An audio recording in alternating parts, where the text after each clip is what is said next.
बड़ी खबर आपको बता दें, 22 राज्यों और केंद्र शासित प्रदेशों में अप्रैल से एसआईआर संभव। जम्मू कश्मीर और लद्दाख में भी एसआईआर होगी। चुनाव आयोग ने राज्य के सीईओज को लेटर लिखा है। एसआईआर से जुड़ी तैयारी पूरी करने के चुनाव आयोग ने निर्देश दिए हैं।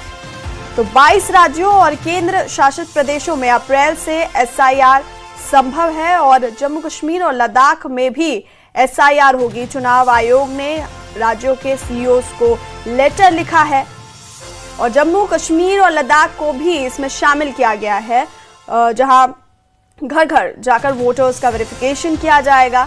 चुनाव आयोग ने राज्यों के मुख्य निर्वाचन अधिकारी यानी कि सीईओज को लेटर लिखा है और तैयारियां पूरी करने के निर्देश जारी किए गए हैं। तो 22 राज्यों और केंद्र शासित प्रदेशों में एसआईआर शुरू होगा, संभव है, और जम्मू कश्मीर और लद्दाख में भी एसआईआर होगी। चुनाव आयोग ने राज्य के मुख्य निर्वाचन अधिकारी यानी कि एसईओज को ये लेटर लिखा है। एसआईआर से जुड़ी तैयारी पूरी करने के चुनाव आयोग ने निर्देश दिए हैं।